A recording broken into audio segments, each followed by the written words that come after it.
What's up, guys? Welcome back to the Spike NFC North podcast. It's been a while. Shit's been crazy. I'm joined here with Mr. Lavon Lane of the Chicago Bears, and last time you guys heard from us, I was a little bit bitter because the Green Bay Packers fell victim to the Chicago Bears in the wild card round of the NFL. And that game, you guys heard my thoughts in the previous episodes.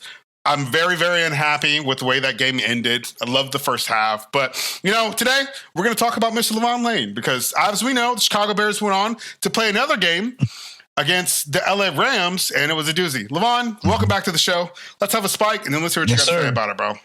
Yes, sir. Spike. Fuck the Bears. Spike, yep. Mm-hmm. All right, man. What's your thoughts, brother? First, FGB. Let me get that out of the way. let me get the preliminaries out of the way first. Side note, before you talk about this, our rivalry is stronger than ever now, which is that it's finna be hell. It's finna be absolute hell. It's finna be absolute hell. Oh my God. And I know we're going to get to this later on in the show, about the coaching hires and stuff like that. Yeah, we'll get there. For sure, yeah. Yeah, we'll get there. So, yeah. So, but anyway, yes, we came up after we defeated our rivals. nice verbiage. Our rivals. Didn't you just love that handshake?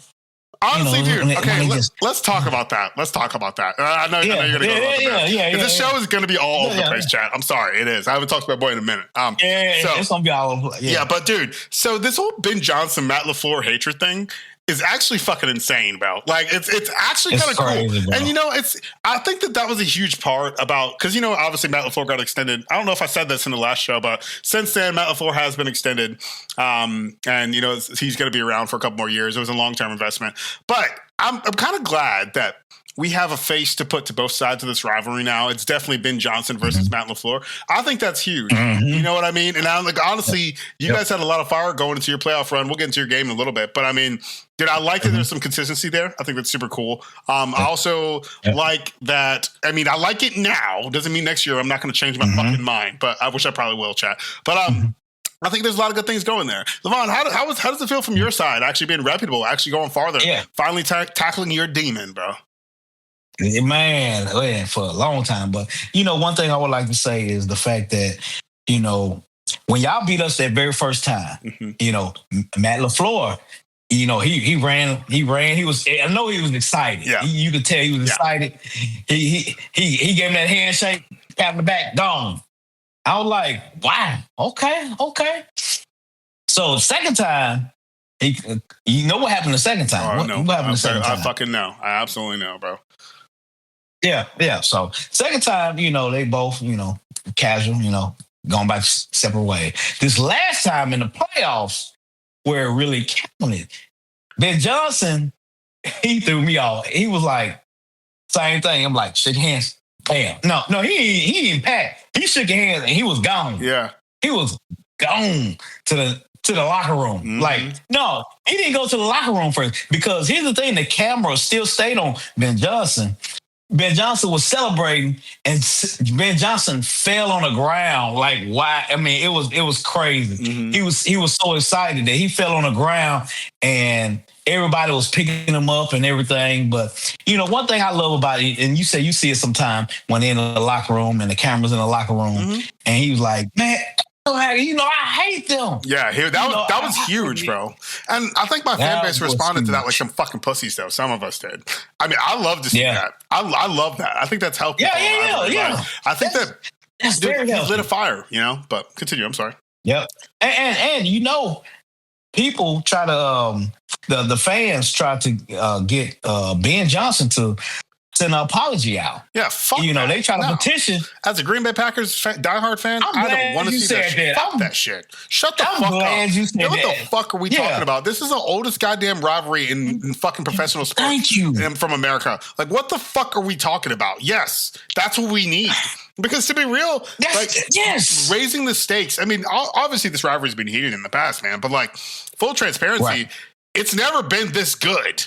You know what I mean? Like, right. I mean, sure, it's not technically this season they work out for my favor, but it will, I'm sure, at some point, you know? And I think that now we're kind of, it's like two trains that were, you know, at the dock, and they just pulled onto the track side by side. So now it's a race to see who can get to the destination the fastest, you know? But I'd love to see it. So on behalf to tap that out, fuck that, dude. Don't apologize for a goddamn thing. I love to see that. And I think that's really good for you guys, too. Like, I think that's great.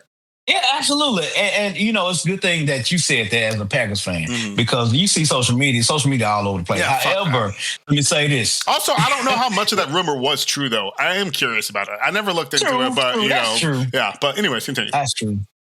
So here's the thing is the fact that this sparked a deeper rivalry as we continue to go on. Like, every game by us, we're gonna have the most watched viewers every time we play. Oh yeah, at least twice. Like shut down, twice a year. Shut down. Like, you know what I mean? It's dude? Classic. Yeah. I'm telling you, both of us have the coach. Both of us has the quarterback. Now we get the pieces in place. We in certain areas we do have pieces in place for both our teams. Yeah. Now you know what I'm saying. So now we got to fill in now exactly what we need. I think what we need as teams respectively, how we're going to move forward to try to get the North again. Yeah. Like my coach Ben Johnson said this at his end presser. He said the press conference. They was like, "Where do you go from here, Ben? You know, where do you go from here?" He said, "Man, we have to start from ground zero. Yeah, hey, we got to start this thing over again." So it's like we're gonna have a whole new team. You know, I know you don't know who all coming back except Diggs. He ain't coming back. Yeah, I mean, but honestly though, I will say though. And I'll hold that. Just keep finish your statement. I don't stop interrupting you. Yeah. Remind me of that. Actually, I'll write it down. Yeah. So we started from ground zero. He said, "Ain't no rebuilding from this team right here. No, we have to restack again because you got contracts that's going on. Yeah. You know, we got restructured contracts that that's gonna have to happen. We got the draft that's coming up, and then you got free agency." That's going to happen. So you never know. You got trades. You never know what's going to happen. We're just on the beginning of a whole other ride. We're just now getting here. It's crazy. Yeah. So, man, sometimes the media just have some crazy questions. But just the fact that both of us now as Green Bay Packers and Chicago Bears, our rival is most heated. You know what? I honestly think our rivalry is most heated at its core since George Hallis and Curly Lavon. This might be the peak of it since then. Yeah, we've come full circle. Yes. Like we've had eras, and now we're both here. And you know, and that's another thing that is super exciting too, because you mentioned one of the things here. Do you have anything else you want to say on that? I kind of want to dive into that deeper because you touched on one thing there that I thought was very, very interesting. You said, "I don't know who's coming back," and I think that's huge. Because we've had some coaching changes, bro. Our defensive coordinator, Jeff Hafley, as much as I wanted him to stick around, he finally got his shot at a head coaching job down at the Miami Dolphins. He took another one of his coaches from us with him. Huge shout out for Jeff Hafley, dude. You obviously put in your time. You made a good jump from Boston College to the Packers. You definitely shifted some perspectives on what our defense could be. You pushed. Goody and, policy to make this offseason Micah Parsons trade, which I think is huge. But I got a bone to pick with you, motherfucker. Jeff Hafley. Your last words in a Green Bay fucking press conference were, "We will be back." You fucking liar. Not only did we not come back, nigga, you left without saying shit else till you got where you was going. And dude, I'm proud of it. Dude, I never want to see anybody. I'm not going to ever wish ill will. Even if you disagree. If we're talking politics, I don't give a shit what you are. There's a certain respect that comes from human to human. You know what I mean? Jeff Hafley, your defense fucking sold our playoff game against the Bears, bro. The second half defense, nigga, y'all made adjustments and we didn't do shit.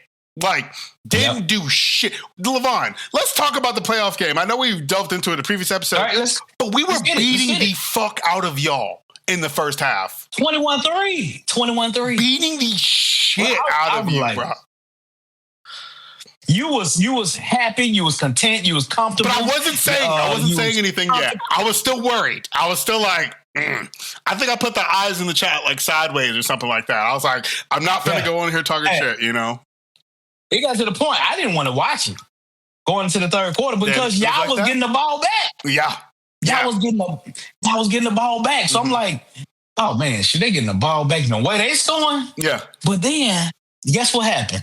Dennis Allen made a change. Dennis Allen, he said, you know what? That's what I was bringing up Halfley. I was going to segue to Allen from Halfley, dude. Let me finish Halfley, then we'll make that jump, dude. So, go ahead and do your full circle, though. So, and it's pretty short. Dude, I like that Jeff Halfley, dude, he did one good thing for the Green Bay Packers, even though he left me hanging. And that was, he sounded confident when he said what he said. And I think that one of the things I can really appreciate is, that defense, that first half was fucking on fire. Without Micah, without Devontae Wyatt, you know what I mean? Without fucking, Quay was in there. Who was the other guy? Devontae Wyatt. There was someone else who was missing. There was huge players missing. But we were playing a different scheme and it was working. I do think that Halfley's weakness might be cornerbacks from a defensive perspective. I think he does great things with safeties and great things with the D-line and edge rushers and shit. But there's some I noticed that second half, y'all came back. It was middle of the field every time. And that's like a weakness. I'm not sure if that's his play design. We can talk about that. But, full circle, shout out to Jeff Halfley. Congrats on your head coaching job. Kind of glad you're gone, low key right now, because this is something that we need. And right now there's a core here that we need to materialize. And if you weren't going to stay here long term, which I think that Gannon, he's had his stint, our new defensive coordinator, Jonathan Gannon, who also had one of the number 2 defenses last time he was a defensive coordinator in the NFL at the Philadelphia Eagles. Kareem could say something about that. But, I think that what we need now is somebody who can stay for at least 3 to 4 years to develop this core. Because, similarly to us talking to Corey last time, our window is now. We see now, like it's the next 3 years, right? And, so obviously we're gaining Gannon, losing Halfley. We did pick up a new DB coach, which is some hot shot. I can't really remember. I read about it, but people are pretty problemable about that. But how do you feel, Lavon, about Dennis Allen? Because, obviously our defenses were two valuable elements of damn near every game he played. First game, we won with a pick on defense. Second game, we shaved on defense. Third game, we shaved on defense again. So it's obviously proven that even though if you guys' offense might not be firing on all cylinders, there's still a certain level of standard that you got to play on the defensive perspective. Even if Jordan Love puts up 28. That should be enough to put most teams away, but not the Chicago Bears. So, there's definitely some fruit left there to get plucked off the tree. But what's your thoughts about Dennis Allen, man? Because I know middle of the season, you were fucking over him. And I think that you might be a little bit more excited about him now, postseason. What's your thoughts? Yeah. Well, the reason I'm excited about Dennis Allen and what he was trying to do, he was trying to run a defense that you got to understand, majority of the year, we didn't have cornerback 1, cornerback 2, cornerback 3, linebacker 1, linebacker 2. We didn't have that. And that affected how he wanted to run his scheme on defense. Now you think about it. When we played you all in the playoffs, everybody was fully healthy. Fully healthy. However, first half against y'all in the playoffs, we did not blitz like that. So and we were lighting y'all's ass out too. We were lighting y'all's ass out. And that's the thing though too, is like that was 100% Jordan Love whooping y'all's ass. Like that wasn't y'all's defense. Like, and that's the thing is somehow when he doesn't get pressure, he's way more surgical with the ball. Like he's a fucking surgeon, bro. And he's nasty. To be real, I'm a Packers fan. Niggas be hating on J Love way too goddamn much, bro. He's top 5. He's top 5. He's top 5. Yeah. Like, and I don't give a fuck what anybody says. J Love is top 5 in the NFL, bro. When he's on, and it's damn near unstoppable, But go back to Dennis Allen. I'm so sorry, bro, but I had to stand up for my boy. No. You interrupt me anytime you want to. Man. Okay. No, it's my thing is this. Yeah. Anytime like this. Dennis Allen, I know you as a Green Bay Packers fan saw the adjustment Dennis Allen made. I did. I saw it on the first play. You saw it. The first play. The first fucking play. I was like, wait a minute. I was like, hold on. It's a 4-man front, but then those 2 guys shifted from the center, and I was like, oh, wait. Yep. Is that? Yep. Wait. And I was like, wait. And as soon as the ball got snapped, matter of fact, if I'm not mistaken, it was maybe the first or second drive. Yeah, we couldn't run. We'll talk about that later. Yeah. But that's the thing, though, is like, our play calls stayed the same. Like, Matt LaFleur tried to do the Matt LaFleur thing, and I was like, wait a minute. Nah, nigga. This is where you just say, Jordan, you got 1 of 3 play calls. Do what you want. Like, because that's what was happening in the first half. Like, he was calling hot routes and shit. And I'm like, oh, this nigga knows what he wants to do, And I think there's something to be said, like, especially about Dennis Allen. He rattled the fuck out of us on that first drive. Because had we scored on that first drive back, y'all were cooked. Like you were cooked, and there was nothing that could happen. Like, you know what I mean? But it's unfortunate. That would play favorite to us because that was key to us because y'all got the ball back first, second half is the fact that y'all still don't get the ball first. What the fuck is up with that, bro? Why do y'all always get the ball first? Like, why? Like, I have no idea. Like, man. That's an existential question. I don't understand that. Like, I'm still asking that. I'm still asking. Because you never really score in the first half. Like, you don't. We don't. First half, first drive. We don't. We always, man. Yeah, first drive. We've been preaching this whole time. Is like, man, why we always start off slow? We start off slow, and then fourth quarter, we the best team in the NFL. Like, what the fuck? So you really are. And it's so annoying. Like it is so like putting y'all away is so fucking difficult, bro. Like it's hard. It's hard. And it's not just hard for us. No, it's hard for everybody, bro. Like like y'all beat the Philadelphia Eagles like that, and I'm like, damn. Which is another thing. You know, I'm glad they were one and done because fuck the Eagles. All right, y'all ain't shit. That's a special shout out to Mr. Kareem Reed. Fuck the Philadelphia Eagles. One and done, just like the Green Bay Packers, and we're a better shade of green, bitch. Okay. Anyways, though, I think get that off your chest, bro. Get that off your chest. Fuck the Eagles, dude. They've been talking shit all year, and they beat us 7-10. We lost, but okay, y'all ass. See us now, nigga. See us week 1. You know, but it ain't BTA. Nah, it's not belt to ass. You won, but we lost. Really, is what happened. But anyways, what I was saying though is going back full circle. If we're gonna look at this whole thing, like especially with Dennis Allen's play calling things, I think that this rivalry being intensified long term, especially with us having head coaches who are going to be the fixture of our franchise for at least the next couple of years moving forward. I think that this is really the point where it becomes to be on the players. Like one of the things that Micah Parsons said, in his post-game press, locker room clean-out day, which I want to punch the person who runs the Packers social media in the face. Because, nigga, the day after a playoff choke, don't be posting about, like, the birthdays and shit. Like, don't do that. Like, don't do that. Like, the comments, it was 3,000 people saying, really? The fuck is this shit? Are we seriously posting right now? Like, come on, Packers media. Get it together. Give us at least a 2-day buffer, But in a full circle, running it back to Michael Parsons' post-game pressers, he kind of said some of the same shit that Tucker Kraft said last year, which I think is exactly what we need to hear. He said that a lot of our players just need to over-deliver. Like, we're at this point where I think there's a lot of people who are, current fixtures in our defensive scheme who think that they're doing enough. And I don't think that's the case. I think at this point, it's like me as a musician. Lavon, you've seen me play. I'm pretty decent. I can play a couple things, but like, it's one of those things.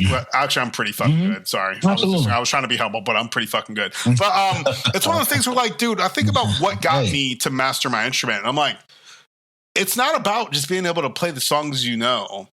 It's about learning the songs you don't want to know so you can make your other songs better. It's about the way you learn. And one of the things that Micah Parsons said, which is number one reason why I'm glad we picked him up, even though we're paying him a bunch of money, he is such a positive force in the fucking locker room. Like he's such a great guy and he fights hard. I think that's good. But the thing that he said that really set home, and then I'll kick it to you, Lavon, because I want to hear what you say about this. He said, we need to worry about more responsibilities than our own. And I'm like, as a defense, you're kind of right. Like, if you're going to play corner, sure, your goal is going to be able to keep up with whoever, hot shot you're guarding, especially if it's on the sideline or whatever. But, like, what happens if somebody goes down? What happens if you got snaps at DB? What happens if you got some snaps at, safety? Like, you need to have that drive to overachieve. I think that that's a culture issue. Excuse me. I really do. It is. And I don't know what that really entails. But we got a lot of offseason to go. But Mr. Lavon Lane, what do you think about that? Let me say this right quick. So I think that speaks to his veteranship now. You really seeing the veteranship from veteranship. Yeah, and the thing is, he's only 27, 26, 27. Like, he's young. He's young, but here's the thing. He's been a top young player, so he's expecting to perform at a high level. Absolutely. At every snap, So, but here's the thing. He can only do what he can do, and he's expecting his players to do exactly because they go back and watch film. Oh yeah, they go back and see when you didn't do this, you didn't do that. So the thing was what I think Michael Parsons was seeing was the fact that some people wasn't accountable to their positions. Yeah. And Dude, it's funny that you say that. Sorry to interrupt you. This offseason, we're gonna do a trial for our new format for the show. We're gonna watch film live, and I'm gonna show you how true that statement is, bro. That's what we're gonna do. But continue. Sorry, I just had to put that in there. Yeah. Stay tuned. Chat. Yeah. You gotta watch. Yeah. Stay tuned. Hey, I can't wait for that. That's gonna be fucking awesome. Oh my god, yeah. dude, it's gonna be crazy. You know, and the other thing that'll help us learn the game even more. Yeah, I'm not on the field. No, but I'm just a fan. I learned more about football going back after the losses and watching. Than I do watching the game live, because I think that, you know, and I didn't mean to steal your thunder. I know we sidetracked. Like we said, the show's going to be all over the place, but I think that there's something to be said about private study. You know what I mean? And this is like the same mentality when I use my guitar analogy, bro. Like I listen to music 175% more than I play it. But when I listen with intent. So I know when I'm playing what to achieve. You know, it's about like setting the standard high so that when you are actually performing the act, you can deliver to your previous notions. You know? Absolutely. Absolutely. And here's the thing, just to that analogy, like I played baseball in college, right? Absolutely. You know, I played for Jackson State, right? Fucking champion. Right up here. Champion, bro. Yeah, exactly. I got my ring. And here's the thing, even as a college baseball champion, you know, when you're a pitcher, you don't always just go straight down the pipe. You don't, you don't always go straight down the pipe. You have setup pitches. You see what I'm saying? You set up pitches because you know you got the knockout pitch I'm about to throw right here. Absolutely. I know he can't hit. You see what I'm saying? So that's what and Michael Parsons was talking about. Michael Parsons was like, look here, know your responsibility. Even though your responsibility does get adjusted during the game because of the scheme the offense is running, you have to understand what people are. Yeah. And what is your backup plan when your responsibility don't go according to plan? Exactly. See, that's the thing, though. But also, on top of that, because you just nailed everything you just said, the most pivotal plays, like the interception in our first game, Keyshawn Nixon didn't do what the scheme was. Yep. He had the eye. He tapped into the primal thing, and he followed the quarterback's eyes, and he made that. But also, like, you can't give players the freedom to do that, obviously. I mean, week 18, you know, like, towards the end of the season, fuck yeah, you guys know the scheme. Like, go play ball, you know? But it takes a special person to be able to pull off that. I think that's what the standard is now in Green Bay and in Chicago. You know, it's like, dude, guys, we've proven to be good teams. We've proven to be good. We have such talented rosters. It's time to use it, you know? And I think that, like I said, that comes down to a culture change and shit. And, you know, I'm going to use that to let you finish your subject, and then we're going to start talking about some culture changes. But what do you think, all in all, how do you feel about the Chicago Bears season, bro? Because I know you're happy. Yes. Man, let me tell you something. I've written this down. And this is just because I'm gonna slow it down because, man, we've been shooting darts, back and forth. Mm-hmm. I'm gonna slow this down because now you asked a specific question about the Chicago Bears. Yeah, man, I got 3 points, just 3 points. Take your time. I'm just go through. Yeah, all right. I love our season because yes, we were successful. We won our first playoff game in 15 years, and. Not to mention we beat Green Bay in the playoffs. And so anyway, long story short, nigga, I'll give it to you. I'll give it to you. It's good. It's good for business. It's good for business. Yeah. It is. Because hey, look here, merch went up. And the prices went up. Y'all got so much shit. We don't got none of that shit. We don't have no quotes. Why? I don't know. Like, I don't, literally, that's what I was going to do right before we talk some coaching changes. Because, like, nigga, ain't nobody saying shit in unison in Green Bay. Nothing is in unison. Nothing. Literally nothing. I think that there's so many good personalities that operate independently. We got to start breaking those barriers down and play like a team. But finish your statement. I'm so sorry, sir. I apologize. Yeah. No, you good. But that's a good point. No, man, that's a good point. There's nothing in unison. I got Yeah, and honestly, anytime I hear the word good, better, or best, I think of this. Oh, God. He's got the whole thing. You see what I'm saying? Dude. Yeah, the whole thing on the back of the shirt. Honestly, no. Good on you, man. That's awesome for your organization. I'll say it. As much as I fucking hate the fuck out of the shitty ass, bitch ass, no neck having ass Chicago Bears, you guys got some shit brewing, and I'll acknowledge that. I'll give you your kudos. You know, and, as well said as well. We had something brewing, but like I said, the thing is, we can't stop here. We have. Here's the thing. Let me tell you why I say we can't stop here. Because you remember 2018, right? We had the coach of the year. The Bears had the coach of the year. Yeah. Matt Nagy. Yeah. Mitch Trubisky went to the Pro Bowl. Mm-hmm. We went to the playoffs and lost to Kareem F you. we went to and lost to Philly. Yeah. Hey, man, it'd be like that. It's tough, but that's the road to playoff football. Because of the classic. You remember the classic double doink? Oh, nigga, I will never forget that. I was almost gonna make a double doink Daredevil meme. I was gonna be like double doink. It would have been funny, but that's I'm glad you didn't do that. I'm glad you didn't do that. Go ahead, though, brother. My bad. Yeah.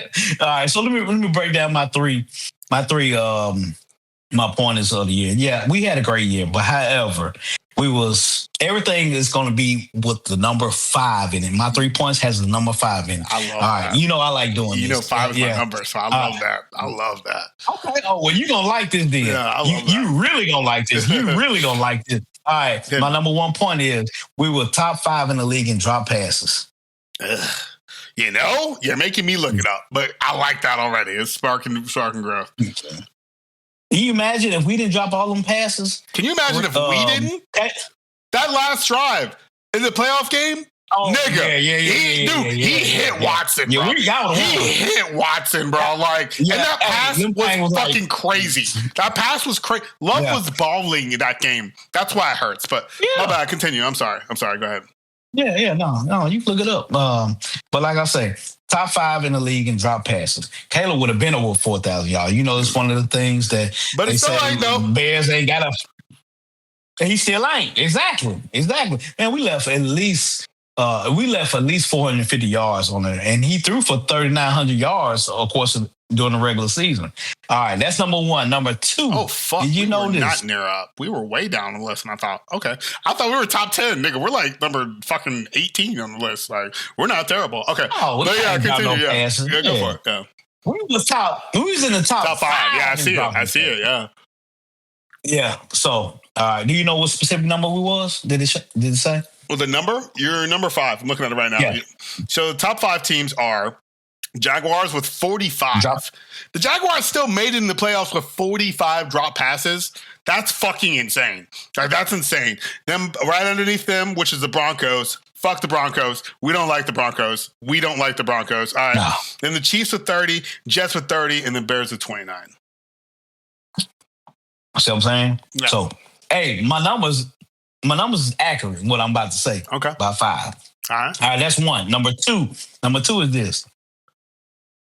We had 5 fumbles by 2 opposing teams in the playoffs. And we didn't record none. Yeah. 5 fumbles by you and the Rams, and we recorded 0. You know what's funny? And we led the league in takeaways. And you didn't do shit. You know what's funny? As in one playoff game, Jordan outperformed Caleb in one game. Yes, indeed. In one game, he outperformed both of your playoff performances from your quarterback, which is another thing that say he is our fucking guy and quit hating on fucking Pookie. He is him. My bad, sir. Continue. I'm sorry. I'm sorry. I get so passionate about this, but like, no. This is good. This is actually on point. You actually mentioned my number 3. You don't realize. Okay, you mentioned my number 3. Okay, yeah. All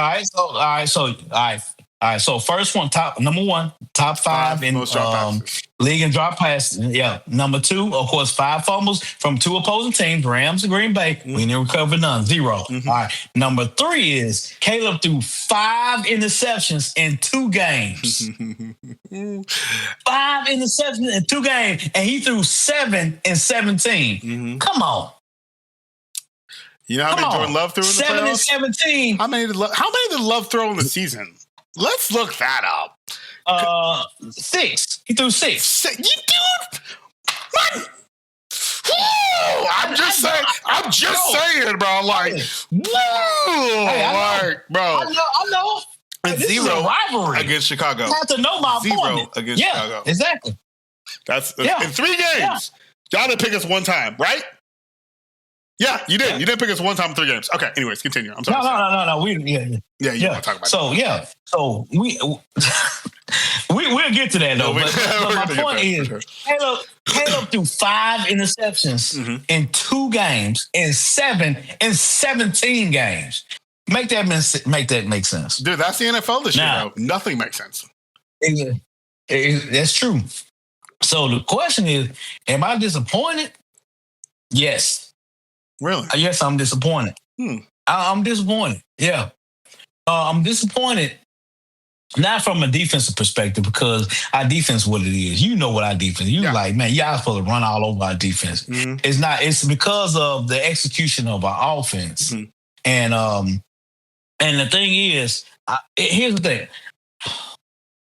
I'm gonna be real with you. It hurt me to lose to the Rams in the playoffs the way we did. Yeah, Caleb had 3 interceptions. That last drive, it just wasn't it. You know what I mean? It just wasn't it. Yeah. But if you think about it, you remember when he threw that last interception? If Caleb would have held the ball and ran, or even hit my guy. Yeah. First down. Man, he had 20 yards. Yeah, it's 20. You don't need a field goal. Yeah. He had 20 yards of nothing in the area. Nothing. Yeah. I saw the tape and I was like, wow. But he threw it in between DJ Moore, which people be saying he ran the wrong route. I don't believe that. And then he ran it. He threw it in between Burton, who's it was between 2 receivers. So it was like, you don't know which one could have caught it. Yeah. But however, my thing is this: quarterback is the leader. Absolutely. Everything gonna go back. You gotta drive your ship. It's gonna go back. You gotta drive your fucking ship. Yeah, you gotta drive it. So Caleb said in his press conference, the last press conference, he said it was a miscommunication with him and DJ Moore. And I don't care if DJ Moore was hurt. They were saying he was hurt, and if he was hurt and still playing, Chicago Bears can get in trouble. Yeah. However, if he was hurt and there was a miscommunication with him and DJ Moore, you still threw the ball in the area where nobody was at. Yeah. Curly, what's his name? Curly? Curly Lambeau. For the Rams. Oh, I thought you were talking about Curly. Yeah. I was like, no. I don't know. I don't really know. To be honest with you. Well, the defensive back for the Rams, Curly, he just caught it and fell. Yeah. And he shouldn't have made that pass. Caleb needs to use his legs a lot more to me. His legs was a weapon, and he didn't use that because he was sitting back being a pocket passer. And that's how Lamar Jackson got in trouble, doing his playoffs. I don't know. I think that you got to think about this one aspect, because I hear your concerns, and I'm not trying to stir thunder, but the weather definitely had a factor, right? Let's just be real. The weather had a factor. I think that there's something to be said about Caleb always scrambling. I'm starting to realize that there is a way you can manipulate that secondary to kind of make him not do that. For example, what, scramble? Yeah, because that's the thing, is if you give Caleb a deep field shot vision on his first read, he's going to take it every time. But the thing that you don't account for, and he's going to take it, and he's not going to accommodate it, right? But think about how y'all got that last TD to get back in the game.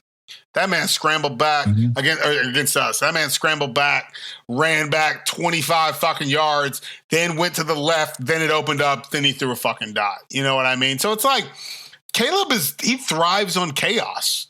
He is the fucking Joker, bro. Like, he is a squirrely, evasive motherfucker with a good arm, Maybe, I don't know if he leans on that a little bit too heavy because, it could be a fundamental thing, could be a scheme thing. Hell, we don't know what Ben Johnson's telling him to do. Let's be honest. We don't know what the fuck is being said in that headset. But it makes me wonder if Caleb is just comfortable doing one thing and Ben is slowly drawing him out of that shell. Because, if you're really going to look at it, bro, y'all's offense evolved all season long.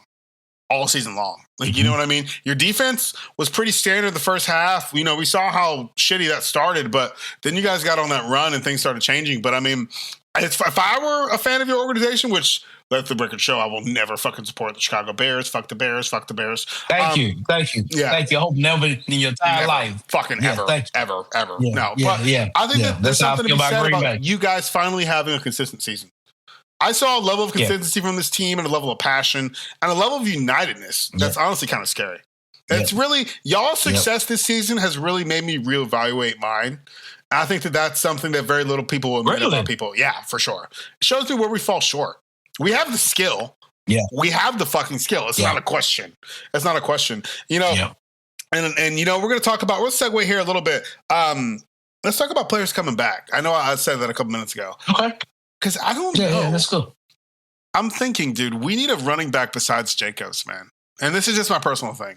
Because, like, Wilson... You do have one. Yeah, but, I mean, that's the thing is our O-line was trash. And that's the thing is our running game is not effective without a stout-ass O-line. Elton Jenkins went down.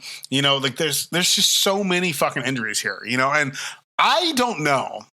And this is one of the things I thought was interesting because for our offensive coordinator, Adam Stinovich still has a job, which I don't understand. Our special teams coordinator, Rich Bisaccia, still has a job, which I don't stand. Like, you're the highest paid nigga. How? Wow. How? Nigga, how? I don't. We'll talk about that later. But, I mean, it's one of those things, too, where I'm realizing now that as far as, like, dollar for dollar, you know, pound for pound, you know, buck for buck, you know, getting your money's worth, the Green Bay Packers have not been doing that. We've been riding the certain talented players, and they've been making miracles happen. But what I'm starting to see, what your team is convincing me that I need to see is having resiliency and having your players united against a common goal. Nigga, y'all won all of y'all's most impressive games from behind by a lot. If that's not a testament to what's there, I don't know what is. Because the thing is, we get ahead every time and can't keep a lead. That feels a little bit way more depressing than starting slow, you know? Because last season we did start slow, but I don't know. I think that you should be sitting with it a little bit better because I think that, number one, as far as players who are coming back, Romeo Doubs might not be a Green Bay Packer next year. Cornerback-wise, Keyshawn Mixon should be gone yesterday, okay? Like, we in this draft and then us trading those first-round picks for Micah, like, we're at a critical point, you know, where if we're going to build the personnel to have the new mindset, you know, I heard that John Gannon came in and he told Matt LaFleur on day one, yeah, there's certain people on your roster that I want gone. And I'm like, I like that. Wow. I like that. Wow, that's good. I like that. That's good. I like that. Especially because, like, dude, we saw he's not a head coach. The Cardinals were trash. Their defense was trash. He was a head coach, so he wasn't calling the plays on defense, but they were trash. You know, but he's a specialist at one thing. And I think that's going to work out huge for the Green Bay regime moving forward. I'm not sure. Let me ask you this. Go for it. No. Let me ask you this. I'm sorry for cutting you off. I ain't gonna lie. I hope he don't cut. What's his name? Mixon? Keyshawn Mixon? Yeah, you hope he doesn't cut him because he's a fucking bane of our existence. Look, I know y'all don't like him, but let me tell you one thing that he has. Huh? No, go ahead. No, I'm just talking shit. You don't like him? No, I don't like him. Fuck him. Let me tell you. One thing. Nigga, you realize he was 20% of our penalties this season. I believe that. But besides him being on a couple on our memes, you know, of course with Luther Burden doing this. Yeah. Even Luther Burden, when he get a first down, he'll be. I know. That's the thing is we fed y'all the shit that's gonna hype y'all up, bro. Yeah, I did. It did not come towards us. It did not come towards us. That's the thing is like, nigga, y'all got all the smoke, bro. We'll continue. I'm sorry. Hey, they be watching social media because when I see Luther Burden, he scored that first down against y'all, and you know most of the time we do that to the Kobe, right? Luther Burden said he ain't doing that. He said every time he got a first down, you look at it, he do this every time, and I'm like, honestly, fucking awesome. I think it's hilarious. I support it. But what I meant to say about Mixon is I think he got that green and yellow in his heart. I don't think so. Even though I think he's a cancer in the locker room is what I think. I think he thinks he's personality wise, I don't know about that. I'll put it this way: with all the corners we currently have, and I hope this answers your question, but I've been thinking long and hard about our weakness on defense all season. It's been the secondary, every time. Because on pressure and edges, like we've been getting mad pressures. Hell, Micah had 12 sacks this year. You know, it's not the record for sure, but you know, I mean, like his first year in the system, dude, he was getting there. You know, what I think is when Micah came to the Green Bay Packers, that defense felt comfortable because he was there. Wrong response, absolute wrong response. You need to come up to his level. And that's the thing that I think Micah's not he's a pretty aggressive player. He's the most aggressive player, but he's like. And speaking, he's very, very calm in his demeanor. He doesn't raise his voice a lot. You know, he's very actually introspective, which is why I love that he's a Green Bay Packer. I knew of Micah because I lived in Dallas when he was playing there. I was living, if you don't know this, Chad, I lived in Dallas, Fort Worth for about 4.5 years. And Micah Parsons was playing on that team most of that time. And so I got to see who he was on the field, but getting to see him develop on the out, that's the thing. It's like when I think about where the Packers are in his organization and where the Chicago Bears are in his organization, you guys have way more standards in your team than I think we do. Mm-hmm. And I'm hoping that, all these, dude, like the good, better, best thing. Dude, y'all's locker room footage. Mm-hmm. Best team locker footage in the NFL. I'm not even gonna hate on it. As much as I hate it, Lavon, y'all have all of the best. Yeah, I get it. But like you have it all. Ben Johnson saying fuck the Packers. I fucking hate those guys. And then in his presser saying, nope, I talked to the owner, he agrees. I don't like that fucking team. I'm like, yes. Feed me. That's what you want. Yes. Feed me. Now let me ask you this. Mm-hmm. Now that's what you want with your owner and your head coach. Yeah, not the GM. The GM, yes, he's there. Nah, but the owner, the owner, and the head coach. Now you see what I'm saying? So he was like, "Yeah, I talked to him. Yeah, we cool." He said, "Yeah." He said, "Fuck." He said, "FGB, FGB." He said, "Run it, nigga." Yeah, he's like, "Go chill, yeah. Run that shit, nigga. Run it back. Yeah. And Lavon, you said it perfectly, and you didn't even know how much perfectly you said it. You just said head coach and the owner. The Green Bay Packers are owned by the fucking fans. Think about that. Yeah, that's right. And here's the thing. That's right. Is the beauty of our design is that, the GM and the president and all these guys have a lot more control over the personnel of the team.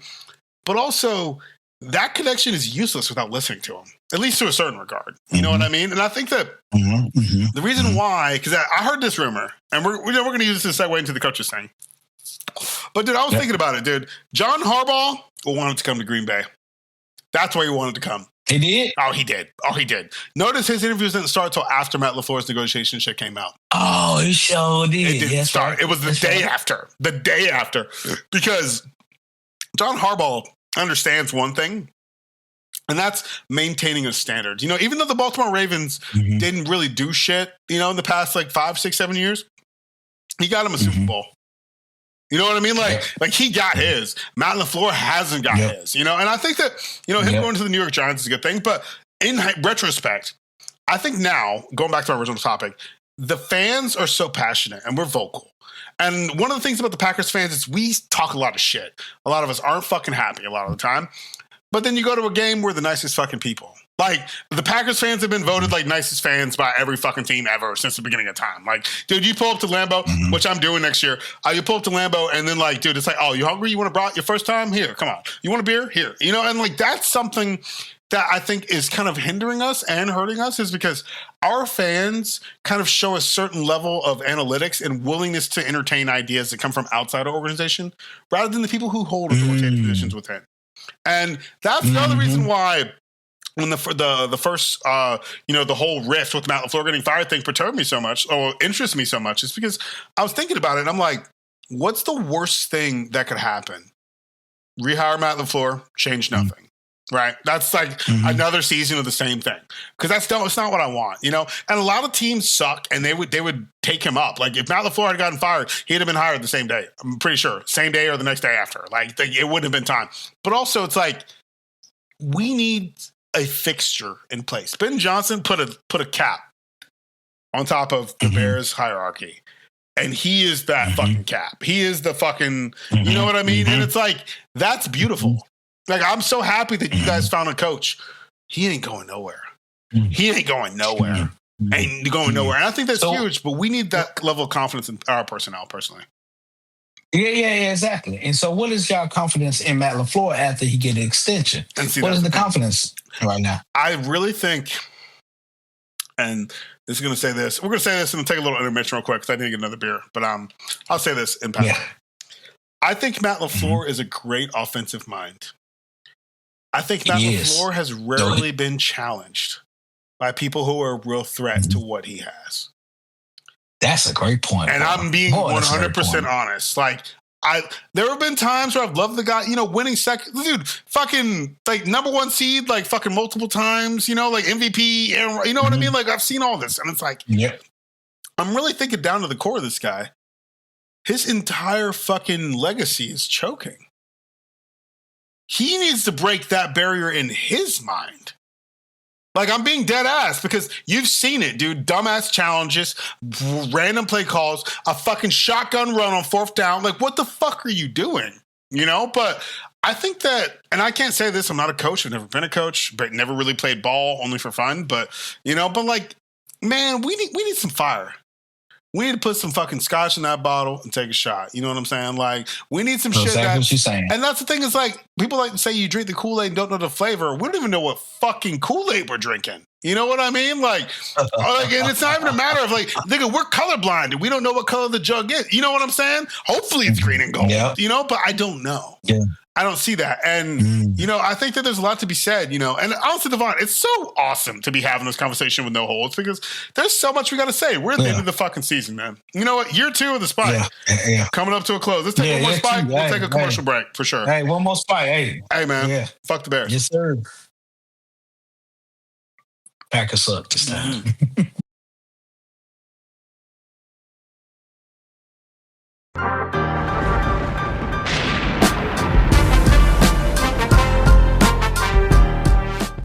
All right, guys, welcome back to the Spike Podcast. Again, still joined by Mr. Lavon Lane. We're going to finish out a couple of topics. We're going to talk a little bit more about the offseason, Super Bowl, coaching changes and stuff. But before we do, we want to take the second to raise a glass to each and every viewer of this show. We haven't pushed it a lot, but we're so grateful for every view, every new subscriber. We wouldn't be here talking about this without you guys. We're finishing out the second year of the show, but thank you guys so much. We appreciate everything you guys have done. Thank you. And dude, especially our Instagram, our content viewers, you guys are amazing. But hey, man, YouTube, Instagram, you know, we're going to grow and we're going to do some cool things next season, but this would be nothing without you guys. So cheers to that, Spike. Yeah. Yes, sir. Spike. All right. So with that being said, Lavon, we touched on this previously in the first segment. It was who's going to stay. So obviously the Green Bay Packers, I talked about it. We made a change at DC. But head coaching was a question mark for us for a while. You guys have a consistent guy. A lot of other teams in the NFL do not. Arizona Cardinals. We have a new head coach at the Buffalo Bills.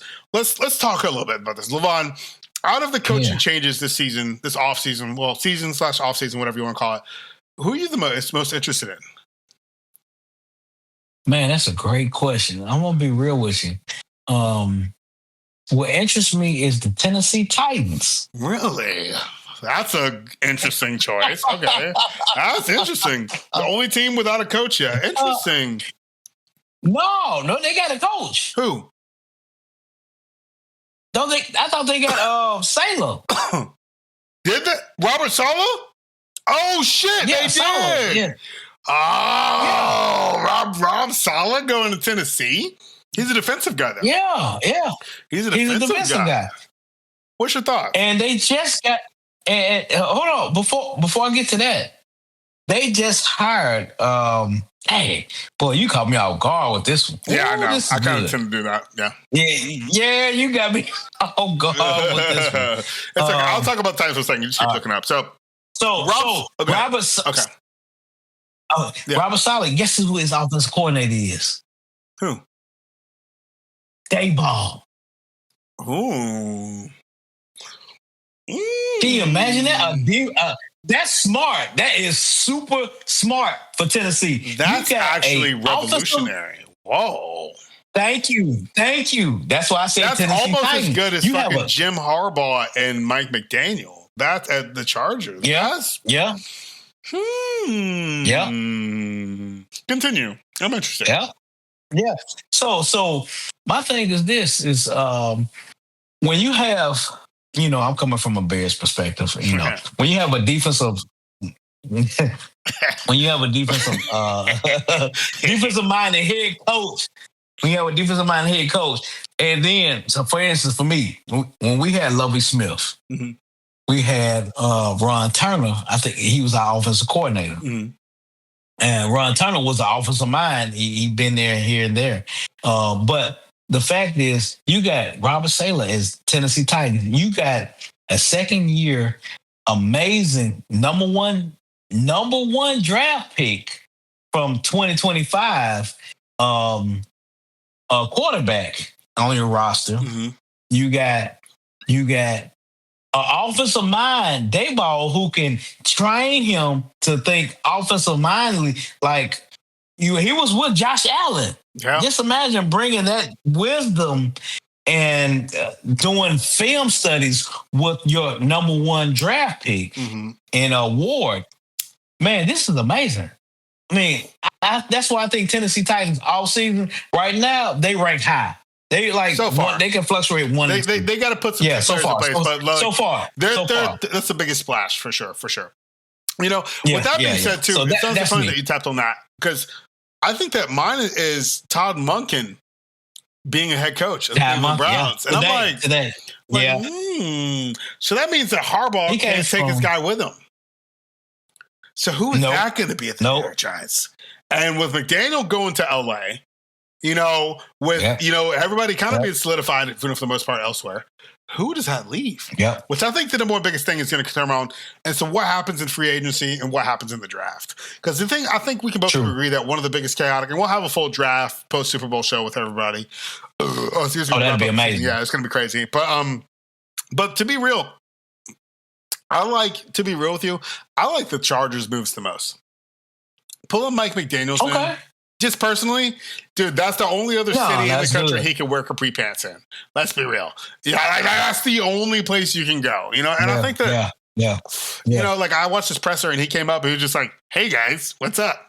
I don't have a speech, but I'm happy to be here. Let's go. And I'm like, I kind of like that. Like, you know what I mean? Like, he seems like he's a weird ass dude. Nerdy look. Yeah, he's nerdy as fuck. He's got on the sunglasses and shit. I'm like, bro, I kind of love you. I kind of love him. Yeah, but you know, that's another thing too. Is I think there's so many question marks here. I mean, like, let's talk injuries. Let's take injuries in perspective. Like, dude, even as next season approaches, all this off season, a lot of teams in the NFL are still hurt with big long-term injuries. So what we have to pay attention to in this offseason is ACL rehabs. You know, we need to follow what's going on to even know. And when I think this show has shown who you are in week 1 versus week 18 is usually almost always two completely different teams. It's very rare to keep that same consistency. So I think that that's something to be, you know, wary of. But to be real with you, I'm really curious about the fucking Raiders. All right. Like, that's the big question mark because they're going to get Mendoza, first overall pick. They're going to get national champion QB Mendoza. Perfect season. Won the Heisman. Undefeated natty champ. Fucking beautiful execution, dude. You know, and I think that their coach was even in the runnings for, but he's a college guy. You know, there's definitely a sort of stigma there. They're just going to kind of hold off. But, you know, I mean, like, there's just still so many variables at play here, you know, where you really have to look at it to be like, what is going to become of this? Because I think if we've seen this NFL season as a whole was the craziest fucking season. Like, Phillip Rivers has head coach interviews. McCarthy just got hired at the Steelers. Mike McCarthy has a job. Aaron Rodgers McCarthy reunion? Nigga, what? Like, that's crazy. Like, you speak to that. What? Whoa. You know, like, that's different. Yeah. And I watched his presser, and I thought it was super interesting because man cried. He loves that team. I didn't know he was a Steelers guy, and this might show to my lack of knowledge on his character. Oh, Mike McCarthy? Oh, yeah, he cried. He cried in the presser. He was like, I'm just so glad to be here, a part of this legendary organization. And maybe he was acting. If he's an actor, he's a brilliant actor. I used to listen to him on morning talk show radio when I lived in Dallas. He used to be on after every Monday. I used to remember it. I used to be driving down fucking 820 and 35, heading to my work in Louisville, and he'd come on and, you know, I just hear him talking. I'm like, this guy's actually a very intelligent mind. Like, he's not a typical, and that's the thing, you've heard Dan Campbell talk. Dan Campbell has a presence, but like his speech is not very eloquent. You know what I mean? It's pretty bare bones. Dude, Mike McCarthy's smooth, not smooth. Yeah, smooth, But Mike McCarthy's an eloquent guy, and dude, I think that, you know, whatever the fuck happens, Pittsburgh is definitely going to be a team to look at. You know, especially with them and the Ravens switching coaching personnel. Like, and then there's still the outlier. Where the fuck my boy's gonna go? Steelers head coach. What the fuck is his name? I'm drawing a blank right now. Fucking black guy. Mike Tomlin's gonna go. There's just so many variables that we have to look forward to. And it's going to be, I know we're going to drop off a little bit on the frequency in the offseason, but we're going to sprinkle in some other topics. We're going to kind of get into some nitty gritty non-football things here for sure, like we do in typical. But I'm excited. Got a question for you. Go ahead. Yeah, please feed me. Yeah, me too. Got a question. Got a good question. It's one thing we have not talked about. I think you're going to get excited about this. I'm perturbed. Okay. What you think about the Pro Bowl? What you think about the Pro Bowl? Yes. Let's fucking talk. Let's fucking talk about this fucking bullshit. Yeah. Oh my God. First off, I'm like, Pro Bowl. Shador, I love him. Fuck no. And here's the thing, man. And this is the thing. Lavon, masterful segue. You knew that shit was going to set me off. Masterful segue. Because, dude, if there's one thing I hate in any professional sport or anything that's physical, it's nepotism. Like, dude, the rumor is that the next 8 QBs in front of him declined. But the Pro Bowl is also decided by vote, which really makes me wonder, like, you know, like, dude, like, it's just... That's why the Pro Bowl doesn't mean shit anymore. They don't wear pads. You know what I mean? Like, and I saw them I saw NFL drop the coaching lineup. I'm like, the niggas ain't calling shit. This is a backyard football game when niggas are standing with a headset on. Like, this is not real. Like, what the fuck are we even talking about? Like, and dude. So I'd rather be an all pro than a Pro Bowler. What you think? 100%. First team all pro. That's the goal. That's the goal. Yeah. First team all-pro MVP and Super Bowl champion. That's the ultimate goal.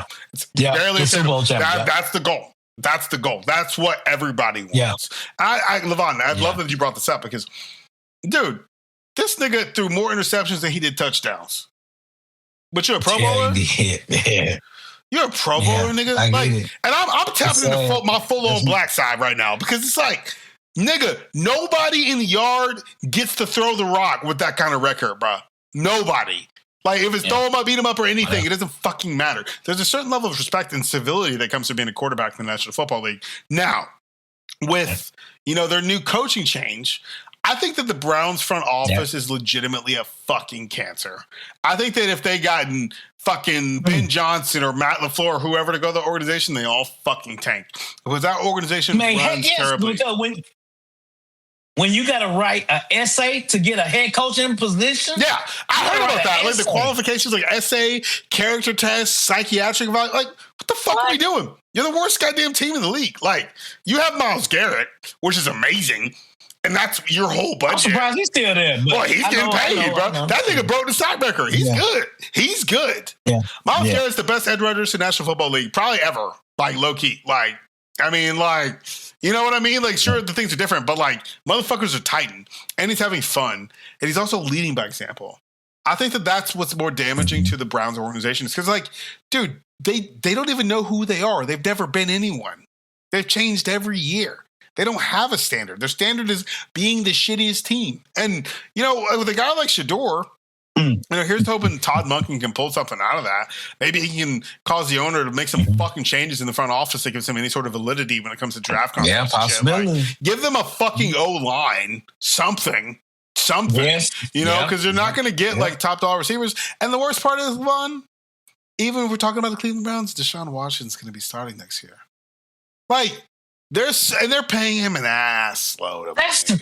They are. And that's load of money, bro. Like, man, this subject is so loaded with me because I know Shador went to Jackson State. Yeah, I seen him for 2 years at Jackson State. Yeah, all right, and me and my wife took a picture with him, and I love him to be successful. But this was the low of the low. When you go low in your person, this is the low of a Pro Bowl. Pro Bowl is where I don't care if people decline. It ruins the title. It does. Even if people decline. But my question, hold on, let me ask you this. Why do people decline to be a Pro Bowler? Because some people get in the Hall of Fame like 10 times Pro Bowler. On vacation, Lavon.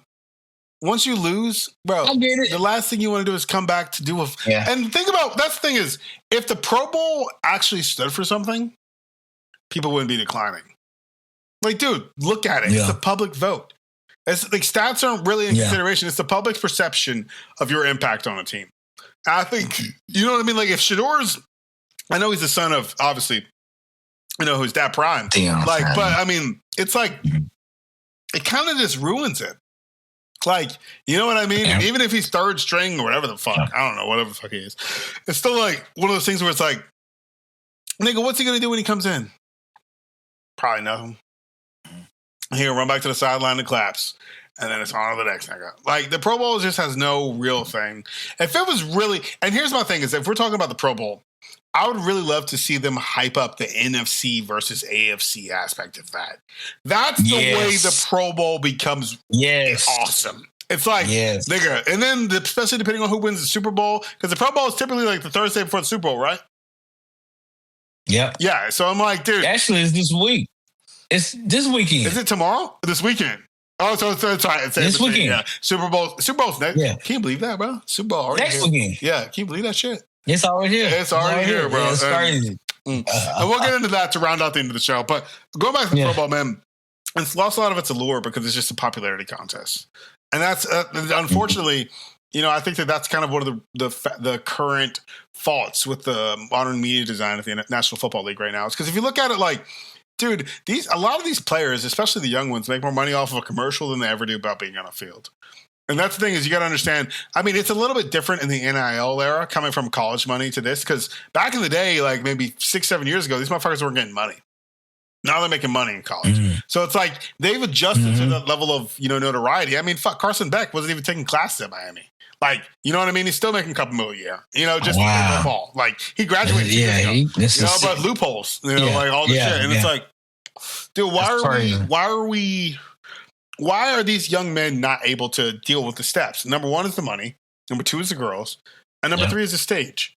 And if you really look at the Pro Bowl is the complete amalgam of the worst parts of all three of those phases. It's just, who did you impress? What are you going to do? And why are you here? Yep. And it's not, who are we?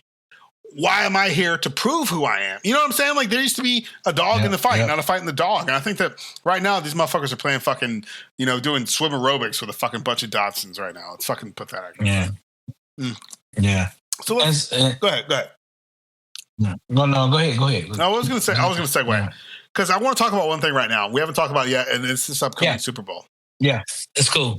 We're coming up on the Super Bowl. We're going to have the reaction show with everybody, but we're going into predictions, and we can, you know, loosely talk about some of these playoff games because Seattle and the Rams game, dude, I'm not going to lie. I was pulling for Sam Darnold the whole way in the playoffs, like the whole way, because that Seattle defense, that team is in such a good place.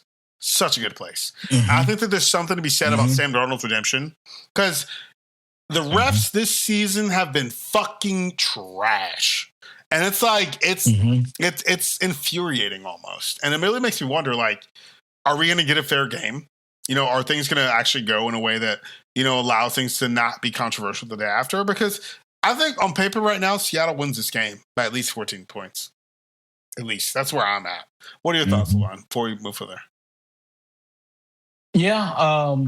So let me be honest with you. Yeah. You know, I want to say, you know, my cousin James, you're a Rams fan, you know, I'm pulling for Seattle. You know, I'm pulling for Seattle. So we're all in unison. Just the way. Yeah, absolutely. And it's the fact that I'm a Bears fan. I lost to the Rams, so yeah, I'm pulling for the person who beat me. Yeah. I mean, I'm not pulling for the person who beat me. Yeah, so yeah, so I was going for Seattle, and the fact that, you know, when you have Seattle, who has an amazing special team, defense, and offense is consistent. Yeah. You see what I'm saying? And Sam Darnold is a fucking machine. Oh, perfect segue. Sorry. The Vikings fucked up, bro. The Vikings fucked up. Oh, my God, bro. Yeah, pull one out from my boy Dave. Pull one out from my boy Dave, bro. They fucked up, bro. Oh, what? I can't believe that for them. Oh, Lord. I can't believe Siri that. talking to me on my watch. What she said. I was like, the Vikings. You go first. Tell me your hopes, your dreams, and your favorite cuisine. Nigga, what the fuck button did you just push? That's insane. That's actually crazy. Okay. No, I was just like, with the Vikings, I was like, can you imagine if they'd have kept Sam Darnold? Where there would be JJ would have been maturing. It would have been crazy, dude. Yes. And Justin Jefferson, he probably been a lot more happier. They probably Alan Thielen probably wouldn't have retired. You know, just a whole bunch of paradigm shift. Anyway, yeah, exactly. So and then here's the thing about what's keeping Minnesota. I think for me, as a Bears fan, what's keeping Minnesota relevant is Brian Flores. Yeah, the fact that he resigned and that defense. He resigned is huge. Yes, that's also huge. There's a certain stigma that I found out. Aren't there some legal troubles going on with Brian Flores right now? There's like a lawsuit or some shit I heard. Yes, in Miami. Yeah. Okay. So I'm like, dude, that litigation is probably a huge part of why he didn't get a head coaching job. To be honest with you. But that goes. Yeah, and that's a big. But anyway. What was talking about? Brian Flores, Yeah. So I'm pulling for in the Super Bowl. I'm pulling for Sam Darnold to be consistent. Everybody was talking about he had an oblique problem. That motherfucker's throwing the football. He's throwing the fucking football. Man, he's throwing that rock, baby. Yeah, he's throwing that rock. And so he threw that rock against the Rams. So when we see him face I just think I'm gonna be real with you. Seattle gonna win at least by 10, between 10 and 13 against New England. New England don't have the offensive firepower. Not no Seattle defense. No. Also, dude, I don't foresee anybody stepping up against this defense and really being reputable. I mean, that's how it should go. Yeah. We'll see, man. It could just be one of those games where, and the Patriots defense, dude, I'm sorry, Sam Darnold's going to get him. He's going to get them. And if I see even 70% of the consistency I've seen from him, they win this game by at least 7 points. I'm hoping for 14, but I just don't want to see a blowout like last Super Bowl was. That shit was not boring. Not boring, you know? So, and I'm hearing this is going to be one of the boringest Super Bowls around because of, of course, you got a second-year guy and what's his name? Drake May? Yeah. You got a second-year guy. Hey, man, but dude, shout out more to their coach, though. Their coach, Vrabel, like, dude, he deserves that. He deserves that, man. Man, coming from Tennessee to a Super Bowl run immediately, you deserve that, bro. Yeah. With that being said, Vrabel is at home. This is home for Vrabel. Yeah. I played here. I earned my money here. I earned my life savings here. This is where I established my manhood. Basically, he didn't play. I don't think he played nowhere else. No, I don't think he did. This is where. Yeah, this is where I won my Super Bowls with the greatest quarterback. He's his best so life, for sure. now, now I'm getting to coach the team under the same owner. You remember head coach, owner. Yeah, you remember that? We talked. Yeah. So so he's living his best life, like you said. And man, one of the things I love about this is he has his team fired up. He does, and which is great in the Super Bowl. And I ain't gonna lie, I ain't no. Do they got Bad Bunny playing? Look, we're not even going to talk about that. That's a huge divisive thing. But I mean, like, dude, I love his music. I think it'll be entertaining. I would prefer that the halftime show be less political than, you know what I mean? But that's just my 2 cents. Yeah. It's a different thing. But we're not going to go there. We went there last year. We're good. But no, Lavon, I just want to thank you so much, dude. It's been such a fucking pleasure talking to you, man. Yeah. I miss you so much. And like, honestly, you guys who watch this podcast, the Spike Show, all the new guys and everything, just thank you so much. We love you. We'll see you guys after the Super Bowl. Have a good night. Love you, Spike. Fuck the Bears. FTB. There it is. See you guys.